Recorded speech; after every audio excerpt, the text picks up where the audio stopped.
What's going on, people? This is the Schwantz27 with your dose of snarky Battlefield news. Much to the dismay of tactical players everywhere, the Fog of War game mode was recently replaced in the rotating slot of official custom games with another one called Line of Sight. In this game mode, you're playing Rush on Suez, which is AIDS, but there's no vehicles, which is refreshing. However, the only classes available are the Scout and Medic, and the bullet damage is doubled on the Scouts, which then makes it full-blown Ebola syphilis. Considering that you'll die in one shot to the pinky toe from 200% damage snipers and random medics never revive you anyway. Looks like another fun game mode that I'll be skipping. This isn't the only new thing that DICE will be delivering us in December, as there will be an update for the free map Giant Shadow at some point during the month. A specific date has not yet been revealed, but considering that most updates drop on a Tuesday, that narrows it down to 3 upcoming dates, the 13th, the 20th, and the 27th. Now, some people are speculating, since premium members will have normally 2 weeks early access before DLC becomes available to all, that it's actually going to drop on the 13th for premium members and then later to everybody else on the 27th for a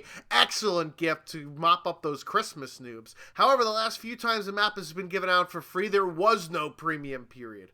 But there is a Reddit post from someone who claims to be in the know that states that the next Battlefield patch will be on Tuesday, December 13th, because you're supposed to believe everything you read on the internet, right? In the latest DICE blog post, the only concrete information regarding the map itself is that it will be based on the Battle of Selly in the cold autumn of 1918 in France that pits the UK with New Zealand and Canada against the Germans, because actually playing as the French is paid for DLC. More on that later. The leaked information from Reddit indicates that the Behemoth is the armored train with the map including all types of vehicles, since there's a river that runs through the middle, so boats will definitely be involved. Maybe on the hose. Additionally, in the recent Accolades trailer, at around 41 seconds, there is a scene which hasn't been in other prior trailers, which people are speculating is from the new map, since it appears to be a British soldier, and looks as if there's a shell of an airship, which is part of the official description. The cathedral scene in the backdrop is similar to the one found in the British spawn area in Amiens, which leads others to believe that the new map will be placed into operations either prior to or after Amiens and Kaiserschlacht. Additionally, the location of the battle is in the same region as both St. Quentin Scar and Amiens, which makes sense for that operation.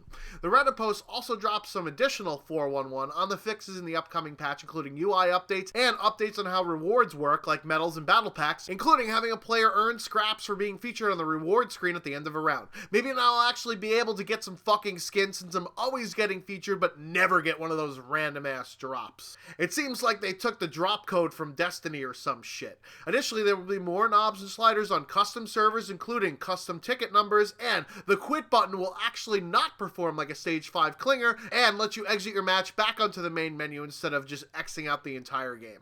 The post also speaks about future updates, including having an artillery barrage similar to War Pigeons via Behemoth and DLC maps, and 3 maps that are currently in the work to be reimagined as night maps, which should be a joy to play in without having a flashlight attachment to use, along with a dogfight mode similar to air superiority.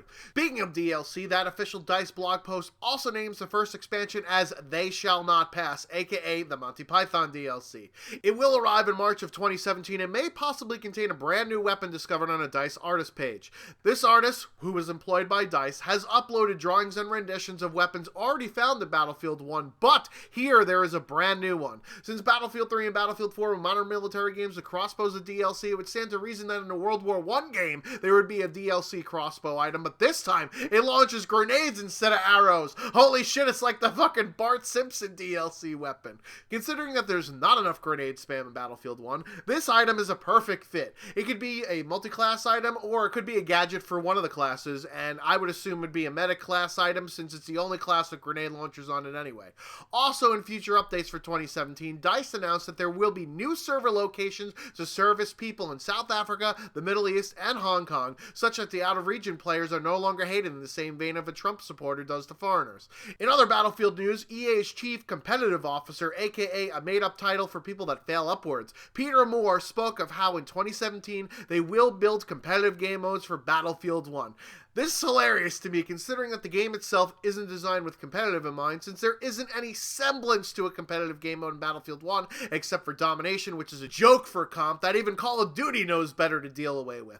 In Battlefield 4, there was a game mode that shipped called Defuse, which was so empty that it wasn't even used in actual competitive tournaments, and later on they added the Squad Obliteration mode, which you could hear the crickets chirping on those maps, and in Battlefield Hardline, there was VIP and Rescue, which were still enjoyed despite the lack of an actual ranked playlist, but it's too bad that the Battlefield Hardline population on PC left a lot to be desired. AKA, there was never any servers actually playing that game mode. Battlefield isn't designed to be a competitive game. Sure, there's a huge emphasis on squads and teamwork, but considering that there's randomized recoil on the weapons instead of set patterns in a game referenced later in that article, CSGO, it takes the learning the skill aspect completely out of the equation, and the core game modes of Battlefield all have tons of players in them like Conquest and Rush. The CCO also spoke of battle packs and the admiration for CSGO with engaging more people with its competitive scene. What this fucking schmuck neglects to understand are the reasons why behind CSGO cleans up with them crates. First, the items in the crates have actual cash money value since they can be resold to people that want to purchase those exact skins. Battlefield doesn't have that type of infrastructure system in place. Second, CSGO is designed to be a competitive game and players that want that experience know where to find it, whereas Battlefield isn't designed to be an esports type of game for reasons I mentioned earlier, so the fan base isn't going to seek it out. Sure, you can play the casual modes on CSGO, which I do from time to time, but it's not the actual game. The competitive mode is. Same logic in reverse for Battlefield. Third, CSGO is $10 and doesn't require you to have a fucking Virgin Command Center in order to play. Battlefield 1 is $60 with another $50 for the season pass, and the minimum recommended specs are fucking recalculous. It's a huge barrier to entry for most players.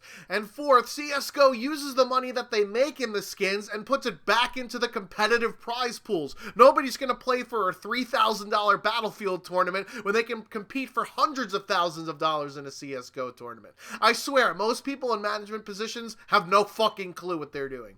Speaking of which, in a GameSpot article, EA execs teased a much bigger Star Wars Battlefront sequel, which will supposedly contain more content, even though the last few DICE games have all contained about as much meat on the bones as Eugenia Cooney. An interesting tidbit here regarding Battlefield is that a new game isn't expected until 2018 or later, so that means no stupid cops and robbers knockoff to get shunned like a Scientologist. Anyways, that's gonna do it for all the Battlefield news and info. I've been the Schwantz27, out like Chris Sale in Chicago.